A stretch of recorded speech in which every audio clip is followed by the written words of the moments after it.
ایک بادشاہ بہت ظالم اور جابر تھا۔ اس کی ہیبت کے قصے سارے ملک میں مشہور تھے۔ لوگ اس سے نفرت کرتے تھے اور اس کا نام آتے ہی لوگ کانپتے تھے۔ ایک دن جانے کیا ہوا، بادشاہ نے سارے شہر کو مدعو کیا کہ ایک اہم اعلان کرنا ہے۔ جب سب لوگ جمع ہو گئے تو بادشاہ نے اعلان کیا کہ میں آپ کا شہنشاہ آج آپ ساری رعایا کی موجودگی میں وعدہ کرتا ہوں کہ آج کے بعد کبھی کسی کے ساتھ ناانصافی اور سختی نہیں کروں گا، اور میرا وتیرہ صرف شفقت اور نرمی ہوں گے، اور تاریخ کے پنوں میں میرا نام سب سے نرم دل بادشاہوں میں شمار کیا جائے گا۔ سب لوگ بہت حیران ہوئے کہ شاید بادشاہ سکھیا گیا ہے، اس کو کیا ہو چلا ہے۔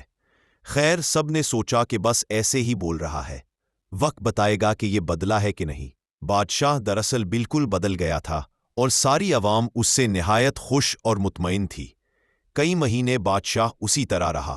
وزیر سے صبر نہ ہوا اور ایک دن ہمت کر کے بادشاہ سے پوچھا کہ ذوالِ الہی، آخر کس وجہ سے آپ کا دل بدل گیا؟ بادشاہ بولا، کچھ دن پہلے کی بات ہے کہ میں جنگل میں جا رہا تھا کہ میری نظر ایک لومڑی پر پڑی۔ وہ بیچاری بھاگ رہی تھی، اس کے پیچھے ایک بڑا سا کتا لگا ہوا تھا۔ لومڑی کو اپنا بل نظر آ گیا اور وہ اس میں چھلانگ لگا رہی تھی کہ کتے نے اس کی ٹانگ پکڑ لی اور زور سے اس پر چک مارا۔ لومڑی نے پوری جان لگائی اور اپنی معذور ٹانگ گھسیٹ کر بل میں گھس گئی۔ اس کتے نے بیچاری لومڑی کو معذور کر دیا تھا۔ کچھ دیر بعد میں گاؤں میں پہنچا تو دیکھا کہ وہی خونخوار کتا ایک آدمی پر بھونکے جا رہا تھا۔ اس آدمی کو غصہ آیا اور اس نے کھینچ کر ایک بھاری سا پتھر بیچارے کو دے ماری۔ کتا خود بھی اسی طرح ٹانگ سے معذور ہو گیا۔ میں ابھی سوچ ہی رہا تھا کہ اوپر والے کی لاٹھی بے آواز ہے کہ اسی آدمی کو ایک گھوڑے نے دولتی ماری اور اس کی بھی ایک ٹانگ فارغ ہو گئی۔ گھوڑا بھاگ رہا تھا اور آگے جا کر ایک گڑھے میں گر گیا۔ اتنا دیکھ کر ہی میری حالت غیر ہو گئی اور میں نے سوچا کہ میں اتنا ظالم ہوں، ہر ایک پر حکم چلاتا ہوں، کسی کی پرواہ نہیں کرتا، تو میرا خالق میرے ساتھ بھی وہی کرے گا جو میں اس کی مخلوق کے ساتھ کرتا ہوں۔ تو ایک ہی ترکیب سجھائی دی کہ کیوں نہ میں اپنی رعایا کے ساتھ اچھا ہو جاؤں تاکہ میرے ساتھ بھی اچھا ہو۔ بس اتنی سی بات تھی۔ وزیر ایک عیار اور مکار آدمی تھا۔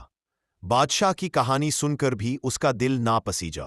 بے حس آدمی ادھر سے اٹھا اور دل میں سوچا کہ بادشاہ فارغ ہو گیا ہے، یہی وقت ہے کہ میں اس کا تخت ہتھیا لوں۔ ایسی غلیظ سوچ ابھی اس کے دماغ کی دہلیز پر ہی تھی کہ خالق کا نظام کم میں جد گیا اور گھٹیا وزیر دھڑام سے سیڑھیوں سے گرا اور اس کی گردن دو ٹکڑے ہو گئی۔ جیسی کرنی ویسی بھرنی، کسی کے ساتھ برا کر کے۔ یہ مت سمجھو کہ کسی نے نہیں دیکھا میں بچ گیا۔